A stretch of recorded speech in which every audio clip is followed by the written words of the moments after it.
Alright, what it is, everybody? It's Rennie Whitehead, I Grind Yu-Gi-Oh! I'm back with another top 8 with pure Kashtira. Shout out to everybody at Cool Stuff Hollywood, everybody that I play test with. Shout out to Mike. He wants the list. I'm about to give him the list. But I think the deck is still good, and let's get into the profile. 2 Unicorn. Of course, you got to play 2 Unicorn.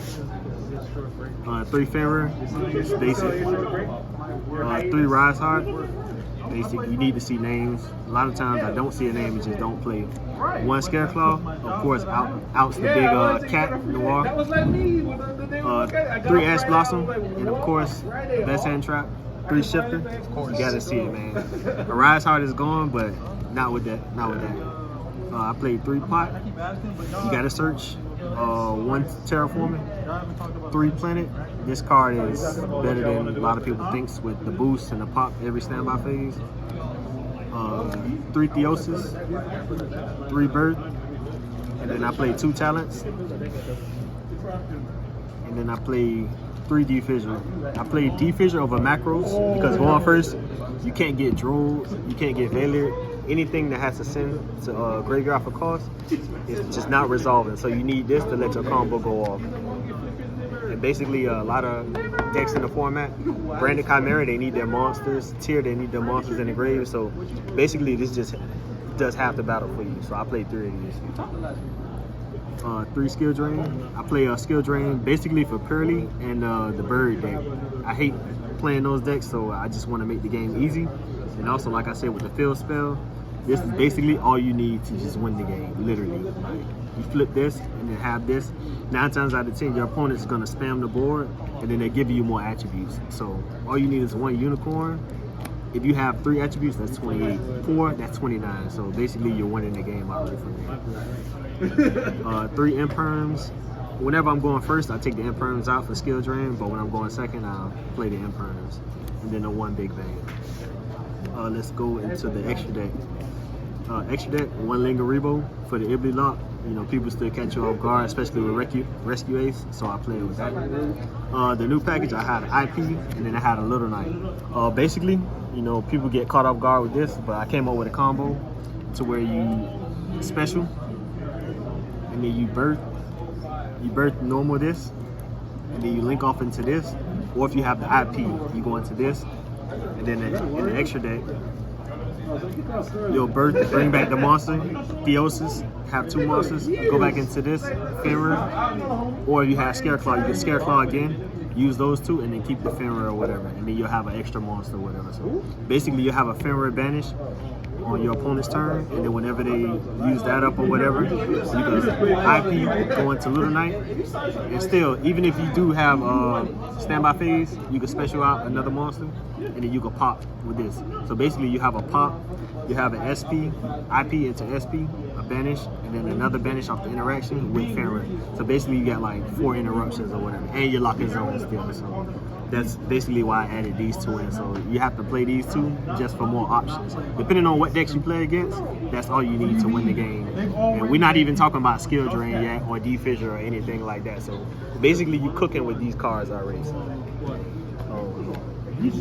1 Donner, Baron. Of course, you got to play Baron in this build. I had 3 of these. I might move it down to 2, but the only reason why I play 3 is because I do the lock 5 combo or whatever, and if they out your board or whatever, you still want to have 1 more to play with this or whatever, you know, for recovery or whatever. So that's the only reason why I play 3. But I might move it to 2 because you don't really need it. But it's really nothing else that you really could want to play or whatever. 1 Abyss Dweller because Tier's coming back in the format, so you want to have this card. Somebody asked me how you made this, but basically you could, where's Fenrir? You could special Fenrir, or if you already have a Rise Heart in hand, and then you normal 1 Rise Heart, and then you special the other Rise Heart, and then you go into the Abyss Dweller with a Fenrir or whatever. So that's more than enough. Basically, and if you have a Birth or D-Fissure or anything, or Field Spell, you still win it or whatever. So that's basically why I play Abyss Dweller. This for the double Zeus, just go into it, attack over your opponent's monster, and then you take it, and then you have a 4 material Zeus. Double white, Big Eye. Big Eye's pretty good on just take anything or whatever. You negate your opponent's board, or do anything crazy, or evenly match. You take the last monster that they have, and basically they're on nothing really. Red Eyes, I like to make Red Eyes. I'm thinking about putting 2 in. Depending on certain decks, this can't be destroyed by card effects. So basically, when you make this, they take 500. So Kashtira, you could basically end on 4 monsters, and you could go into double this. Some decks, they can't make 8 moves and lose. So basically, every time they activate something, they'll take 1,000. So I think against Birds and Pearly and a lot of other decks, they can't really out these 2 monsters without trying to destroy them. So I think double Red Eyes, depending on the decks and the math, I think that might be the move for certain decks. This, double pop. Of course, Zeus is Zeus. I'm thinking about upping this to 2 because this still comes up after you use the first one or whatever. It's XC's deck, so you might need 2 or whatever. So I'm still working on the deck. I think 2 of these might be good. This card right here is crazy. I played against a punk matchup or whatever, and I summoned this, and basically I detach, and then I had a Fenrir or whatever. So basically you just bounce or whatever, and they can't really activate card effects or whatever. And also you could just sit on this with this, and your opponent could try to out this, but with this, the more monsters they have, they gain more attributes. So basically, if your opponent summons another monster that's not a dark, it's already 31. So they could try and make Zeus, and Zeus can't out this because Zeus is 3,000. This will be 31. So basically, this and this, people don't see this coming up, but this comes up a lot. So basically, you sit on this. Even if they have a 3,000 type monster, they can't use the effects. And this card right here is still gaining attribute. So if you have Birth, you can bring back Fenrir, and keep playing. And basically, you're sitting really good. So that's the interaction I've seen come up with this. So basically, you want to play this. Any monster, you put this on top, and you can bounce. My opponent, I played Branded Chimera. They had Drago Stapelia.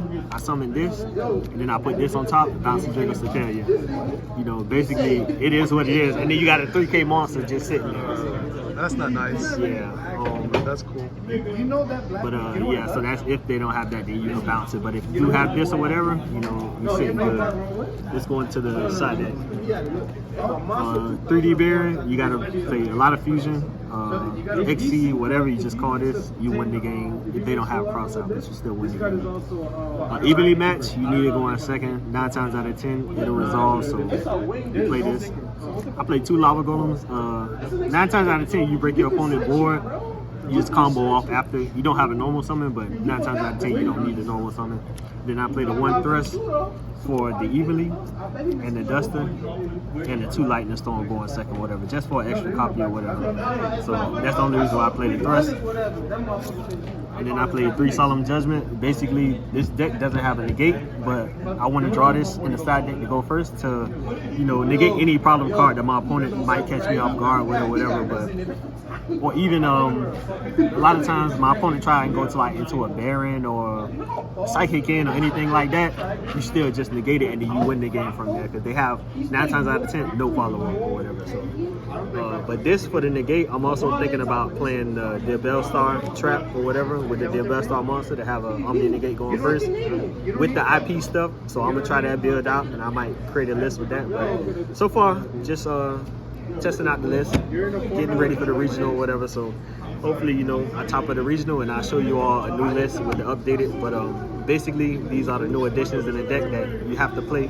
Helps the deck out a lot, gives you more interactions on your opponent's turn. And that's it, man. Top 8. Kashtira is still there. Hopefully, a lot of people keep testing it out and playing it. But I want everybody to still get a deck and try. So, Brittany Whitehead, Agov, you know, we out.